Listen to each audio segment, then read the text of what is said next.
Olá, meus amigos, sejam bem-vindos ao canal Politizando. Eu sou William Jacob e nós falaremos hoje sobre a participação de Ciro Gomes na Globo News. Ele que neste dia 13 de julho foi entrevistado pelo Roberto Dávila.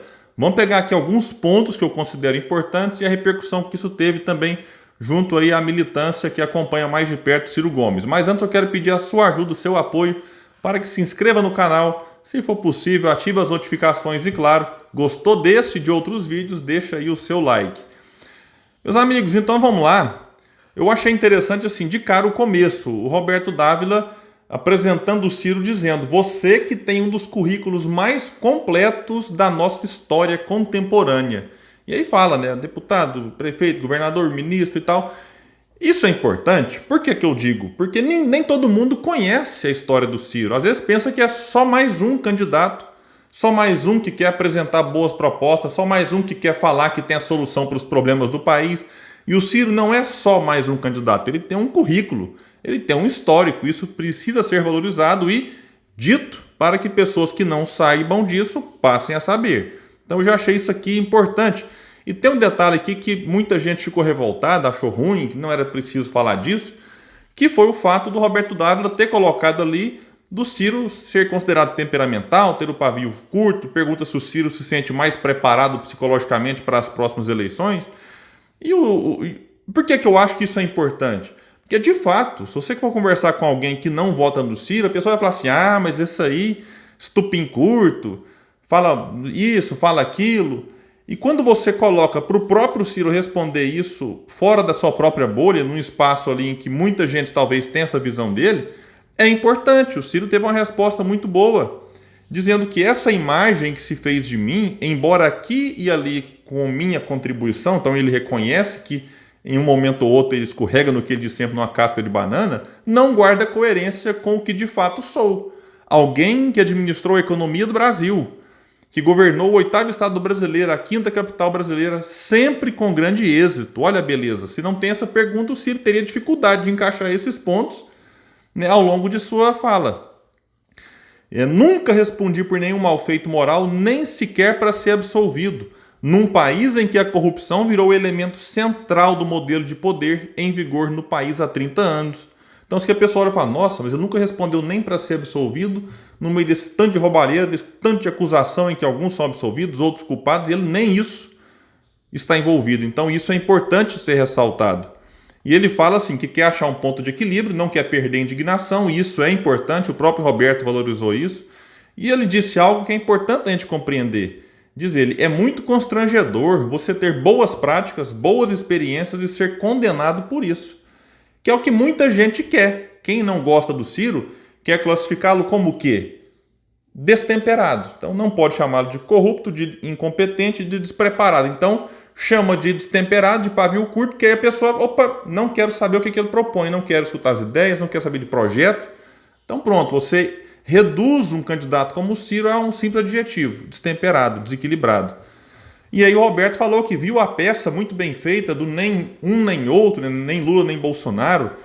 E aí é interessante, o Ciro diz que qualquer brasileiro minimamente sério sabe que Lula é muito diferente do Bolsonaro. E ele vai explicar por quê. Mas ele também fala das semelhanças em termos de modelo econômico e do tipo de governança que você tem, do tipo de relação que você constrói com o Congresso. E o Gus, lá no Twitter, deixou um tweet bem interessante. Diz ele que achou sensacional a comparação que Ciro fez entre Lula e Bolsonaro, fazendo a ressalva de que Lula é um democrata e Bolsonaro não. Então, esse ponto é importante. Ressaltando, continua o Gus, que a comparação diz respeito ao modelo econômico e ao modelo de fazer política, que foram rigorosamente os mesmos no governo de ambos. E digo mais, né, no Fernando Henrique, com a Dilma, com o Temer. Então, é isso. Então, a gente precisa mudar esses dois pontos, modelo econômico e o modelo de governança. E aí entrou no ponto da viagem do Ciro no segundo turno. Muita gente achou: ah, não devia ter falado disso. Eu olho assim: ah, tudo bem, tem assunto muito mais importante para a gente debater agora. Mas já que a pergunta veio, o Ciro soube se sair muito bem dela. E é bom porque essa coisa de que o PT quer colocar no Ciro a responsabilidade de ter elegido Bolsonaro tá aí. Muita gente tenta pregar isso na cabeça dos outros. E o Ciro ter oportunidade de falar na Globo News sobre isso, eu considero importante. E aí a pergunta do Roberto, ela traz em si ali essa ideia de que no segundo turno, disse ele, das eleições passadas, você foi embora do Brasil. De alguma maneira, você não ajudou a eleger Bolsonaro? Antes que o Roberto completasse a pergunta, o Ciro disse, não.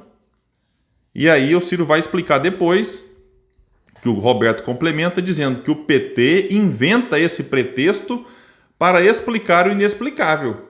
Eu votei no Haddad. É mentira deles que eu não tenha votado. O Lula disse isso para o Reinaldo Azevedo, né, de que o Ciro viajou e não votou. O que eu apenas como democrata tenho o direito é de não participar de uma campanha que era liderada por alguém que eu considero como um criminoso. Eu fui nos debates com uma sonda pendurada na perna por conta de uma cirurgia. Dei o melhor de mim por anos a fio, que é o que eu estou procurando fazer agora. Praticamente não convivo com a minha família dedicada à vida do povo brasileiro. Faço isso por vocação, por paixão e não tenho nenhum arrependimento. Todas as pesquisas mostravam que a força que seria dominante, que a força que seria derrotada era o Lula e o PT. Por quê? Aí ele explica de que o PT é o responsável pela tragédia econômica e moral e por conta dessa corrupção generalizada, cita lá o Palocci, devolveu 100 milhões, réu, confesso que não era alguém periférico, era braço direito e esquerdo do PT, é que você tem então ali todo esse caldo que falava que o PT perderia no segundo turno. E aí, então, se você quer colocar na conta de alguém a eleição do Bolsonaro, na do Ciro não pode ser. E quem vai dizer isso é Manuela Dávila. Vou deixar aqui o link para quem quiser. A Manuela, numa entrevista aí em relação às eleições de 2018, ela foi perguntada se o Ciro contribuiu para a derrota de Haddad. O que ela disse? O Ciro teve uma participação brilhante no primeiro turno e ele foi quem viabilizou também, com seu elevado percentual de votos, o segundo turno. É porque tem gente que não queria o PT, mas também não queria Bolsonaro e votou no Ciro. Diz ela então, Ciro não contribuiu para a nossa derrota. Petistas, prestem atenção nisso, Manuela Dávila. Ciro não contribuiu para a nossa derrota. Ele contribuiu para a existência do segundo turno com a campanha que ele fez até o último dia em alta intensidade. Ele cometeu um equívoco em não se envolver no segundo turno. E é um direito dela considerar equívoco, como era um direito do Ciro não participar. Como é um direito de alguém concordar com o Ciro, ou concordar com a Manuela, ou discordar, faz parte. Mas o que não dá, e isso é desonestidade, é colocar a vitória do Bolsonaro no colo do Ciro. Isso não pode. E aí o Roberto pergunta se ele vai bater no Lula e no Bolsonaro. E a resposta do Ciro foi brilhante. Eu vou bater nas causas da tragédia brasileira. O modelo econômico e o modelo de governança política. E aí ele vai citar, o JK não contemporizou-se com a roubalheira, Itamar Franco também não, que o Lula no primeiro mandato também não, mas aqui os petistas ignoram, né, quando o Ciro fala que o Lula no primeiro mandato não contemporizou com a roubalheira. Enfim, fez algumas críticas falando que o Collor foi caçado, o Lula foi bater na cadeia, a Dilma foi caçada, o Bolsonaro está se desmoralizando. O PSDB, depois que saiu do poder, nunca mais ganhou, de que esse modelo está fracassado, está levando o Brasil também para o fracasso. Aí aqui vamos passar para alguns outros detalhes, até em relação a como é que ele vai lidar com o mercado financeiro. O Ciro disse com respeito e autoridade. Aí ele foi explicar que o mercado tem a sua importância, mas, abre aspas para o Ciro, deixado solto produz crise, fraude e iniquidade profunda. Ele vai lembrar então da crise no mercado financeiro de 2008, que repercutiu aí no mundo inteiro, né? Foi dizer então que o PT nos seus governos repassou para o setor financeiro 4 trilhões, com T de tapioca, ele lembrou, e 88 bilhões para esse setor e 330 bilhões para o Bolsa Família. Aí o Roberto perguntou como mudar isso? Corrigindo as contas. Aqui eu falo que é um ponto que o Ciro precisa explorar mais, quando ele vai comparar em relação à dívida do Brasil e tal, com o gasto e arrecadação de uma casa. Se você gasta mais do que ganha, vai ter que entrar na dívida. Entrando na dívida, vai para o cheque especial, vai para o agiota, aí o juro aumenta, aí o prazo fica mais curto, enfim. Então esse tipo de comparação aproxima o Ciro de uma realidade que o povo consegue entender. E isso é importante e tem que ser repetido e aprimorado ainda mais. No bloco 2, o Roberto perguntou com quem você está conversando na área econômica e com quem pretende conversar. Aí o Ciro diz, pretendo conversar com todos os brasileiros de boa fé. Tenho conversado com muita gente interessante, Não devo devassar isso para não expô-los, mas eu tenho conversado com presidentes dos maiores bancos brasileiros, com dirigentes dos maiores conglomerados de mídia do país. E alguém pode pensar, ixi, o Ciro está conversando. Claro, conversar não mata ninguém. O que não pode é você se render a estes, como todos os governos anteriores e estes se renderam. Então, esse aqui é o ponto. E o Ciro já disse em outras entrevistas que quando ele se reúne com esse povo, lá no Flow ele fala, meu irmão, não dá, chega. Então o Ciro tem tentado mostrar para eles o que ele disse logo em seguida ali, quando o Roberto perguntou se ele pretende mudar sem mexer na estrutura. O Ciro disse que não, inclusive assim, que ele não quer nenhum tipo de ruptura. O Ciro é alguém que respeita, né, as relações, os contratos e tudo mais. Mas tem coisa que não dá, e ele cita o teto de gastos, que está apertando naquilo que interessa para o povo. O Brasil destruiu sua capacidade de investimento. Quem está falando muito isso é o André Lara Rezende, que não pode ser chamado de comunista em hora nenhuma. Então é importante a gente observar que vários economistas já caíram a ficha. E o Ciro, quando vai conversar com esse povo, tem tentado mostrar isso. Defendeu o impeachment de Bolsonaro, que já assinou 3 pedidos de impeachment, que tem responsabilidade nesse assunto, porque ele é professor de direito, fala dos gravíssimos crimes cometidos por Bolsonaro, inclusive o da prevaricação, nessa questão das denúncias que ele, Bolsonaro, recebeu em relação à corrupção na vacina, citou a imensa concentração de renda no Brasil e de que Bolsonaro está só agravando, mas que este problema vem já aí de décadas, e de que o Brasil não cabe no gueto de esquerda, muito menos de uma esquerda confusa. Olha, esquerda confusa. Como é a esquerda petista, ou pessoalista, ou PCdobista, que é a mesma coisa, diz ele, com todo respeito, são meus velhos companheiros, velhos camaradas, desde o movimento estudantil, mas perderam a noção. E não é uma coisa trivial. Os europeus, a esquerda tradicional europeia, está banida do processo político. Aqui eu vou pegar um comentário do Ricardo, que ele foi bem feliz.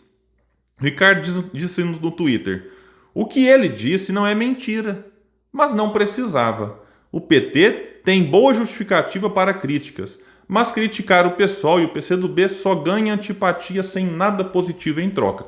Eu concordo com o Ricardo, eu acho que essa fala do Ciro, se ele quer criticar lá o modelo econômico, o modelo de governança, beleza, mas quando você ataca partidos, ataca não, você pontua, né, algumas questões, mesmo que o PCdoB e o PSOL mereçam críticas, por estarem mais recentemente, no caso do PSOL, muito vinculados a essa pauta, até a narrativa, ao discurso petista, mas assim, é o tipo de coisa que não agrega, não atrai nenhum tipo de apoio. E quem? Que às vezes será que algum tucano está assistindo vai passar a votar? Não. Eu não acho que o Ciro até fala isso para atrair o apoio de alguém, não. Eu acho que ele fala isso de maneira espontânea, porque, repito, não é mentira, mas é o tipo de fala que eu acho que dá para ser evitada. Ela não ajuda, então eu considero isso desnecessário. Posso estar errado, quem achar o contrário tem toda a liberdade de vir cá e falar, não, eu acho que ele tem que falar isso mesmo e tal. Eu acho que é o tipo de coisa que, enfim... Aí o Roberto fala que você precisará de alianças, não está matando essas alianças? Aí o Ciro fala, vou precisar de alianças, mas é preciso qualificar essas alianças. Senão é ajuntamento ou formação de quadrilha, que é o que está acontecendo no Brasil. Aí ele fala que é uma aliança com o centro, não é o centrão que a grande mídia fala aí, mas é o mundo produtivo. Então, se não é que é uma aliança com esse ou aquele partido, que ele já citou várias vezes quais são, mas é uma aliança com o povo, com esse mundo produtivo, do pequeno, médio empresário que ele cita, da educação, da saúde, que ele não tem preconceito. Ele cita números das empresas à beira da falência, dos informais. Ele fala, Roberto, olha a situação, né? E ele chama atenção para isso. E perguntado sobre o Tasso Gereissati, ele disse, o Ciro falou muito bem do Tasso, isso eu acho importante, porque existe também assim no imaginário popular de que o Ciro é alguém que fala mal de todo mundo e que só ele presta, só ele é o bom. Não é verdade. O Ciro rasga elogios aí para Marina Silva, por exemplo, para o Calil e vários outros políticos. Eu poderia citar vários. Elogia até quem é de um campo oposto, como o Geraldo Alckmin, já foi elogiado várias vezes pelo Ciro. Enfim, o ACM Neto vira e mexe recebe elogios. O Aldo Rebelo e vários outros de vários partidos. O Eduardo Suplicy, para pegar um petista aqui também, né? Então elogiou muito o Tasso e isso é bom. Que o pessoal vai falar, mas eu achava que o Ciro só criticava. Não, o Ciro elogia, mas ele faz questão de dizer, o Tasso tem suas qualidades, mas que ele, né, o Ciro, representa um outro conjunto de valores, de compreensões do país, o que não desmerece o Tasso, disse o Ciro, que é tudo de bom. Sim, porque o Tasso votou a favor de umas reformas recentes que o Ciro talvez, né, já se manifestou contrárias a ela.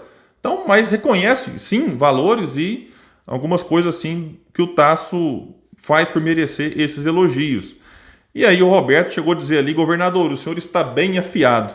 E aí se encaminhou para o final da mensagem, o Ciro deixando como recado final importantíssimo para o eleitorado não ir pela cabeça dos outros, não decidir o voto agora, não se sentir pressionado por conta dessas pesquisas que ele fala custam 600 mil ou mais. Ele falou, aí tem, né? Então é isso, meus amigos, vamos ficar atento, né, avaliar com calma cada ponto, o que ele acertou, o que ele eventualmente tem errado, mas eu gostei porque eu vi um Ciro equilibrado, bem temperado, né? Nada de destemperamento ali. Mesmo quando provocado, ele soube segurar a onda, respondeu com elegância, fez críticas, fez elogios, apontou uma solução para o futuro, olhou o passado para ter um diagnóstico correto do que nos trouxe até este presente, que na minha opinião é um presente terrível, e a gente precisa encontrar uma forma de sair dele. Meus amigos, é isso. Muito obrigado e até o próximo vídeo aqui no canal Politizando.